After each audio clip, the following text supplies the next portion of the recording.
एक राजा का दरबार लगा हुआ था। क्योंकि सर्दी का दिन था, इसलिए राजा का दरबार खुले में लगा था। पूरी आम सभा सुबह की धूप में बैठी थी। महाराज ने सिंहासन के सामने एक टेबल जैसी कोई कीमती चीज रखी थी। पंडित लोग, दीवान आदि सभी दरबार में बैठे थे। राजा के परिवार के सदस्य भी बैठे थे। उसी समय एक व्यक्ति आया और प्रवेश मांगा। प्रवेश मिल गया तो उसने कहा, मेरे पास दो वस्तुएं हैं। मैं हर राज्य में के राजा के पास जाता हूँ और अपनी बात रखता हूँ। कोई परख नहीं पाता, सब हार जाते हैं और मैं विजेता बनकर पूरा घूम रहा हूँ। अब आपके नगर में आया हूँ। राजा ने बुलाया और कहा, क्या बात है? तो उसने दोनों वस्तुएं टेबल पर रख दी। बिल्कुल समान आकार, समान रंग रूप, समान प्रकाश, सब कुछ नक्शिक समान। राजा ने कहा, ये दोनों वस्तुएं एक हैं? तो उस व्यक्ति ने कहा, हाँ, दिखाई तो एक जैसी ही देती हैं, लेकिन ये भिन्न हैं। इनमें से एक है बहुत कीमती हीरा और एक है कांच का टुकड़ा, लेकिन रूप रंग सब एक है। कोई आज तक परख नहीं पाया कि कौन सा हीरा है और कौन सा कांच। कोई परख कर बताए कि यह हीरा है या कांच।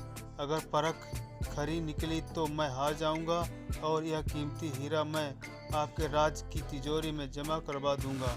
यदि कोई न पहचान पाया तो इस हीरे की जो कीमत है उतनी धनराशि आपको मुझे देनी होगी। इसी प्रकार मैं कई राज्यों से जीतता आया हूँ। राजा ने कहा, मैं तो नहीं परख सकूंगा। दीवान बोले, हम भी हिम्मत नहीं कर सकते, क्योंकि दोनों बिल्कुल समान हैं। सब हारे, कोई हिम्मत नहीं जुटा पाया। हारने पर पैसे देने पड़ेंगे, इसका कोई सवाल नहीं, क्योंकि राजा के पास बहुत धन है। राजा की प्रतिष्ठा गिर जाएगी, इसका सबको भय था। कोई व्यक्ति पहचान नहीं पाया। आखिरकार पीछे थोड़ी हलचल हुई। एक अंधा आदमी हाथ में लाठी लेकर उठा। उसने कहा, मुझे महाराज के पास ले चलो। मैंने सब वाले बातें सुनी हैं और यह भी सुना है कि कोई परख नहीं पा रहा है।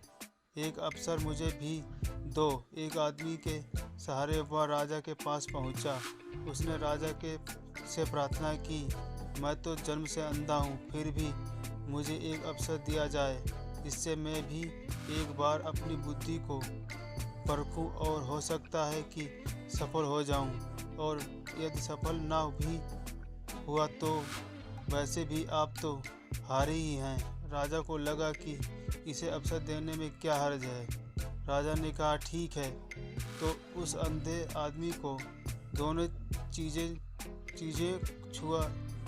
को छुआ दी गई और पूछा, क्या इसमें कौन सा हीरा है और कौन सा कांच की, यही परखना है। उस आदमी ने 1 मिनट में कह दिया कि यह हीरा है और यह कांच। जो आदमी इतने राज्यों को जीतकर आया था वो नतमस्तक हो गया और बोला, सही है, आपने पहचान लिया है। धन्य हो आप। अपने वचन के मुताबिक यह हीरा मैं आपके राज्य की तिजोरी में जमा कर दे रहा हूँ।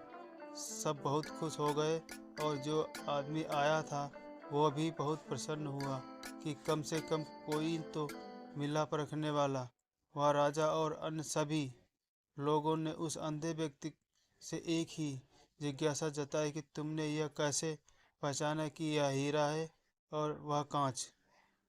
उस अंधे ने कहा कि सीधी सी बात है मालिक, धूप में हम सब बैठे हैं।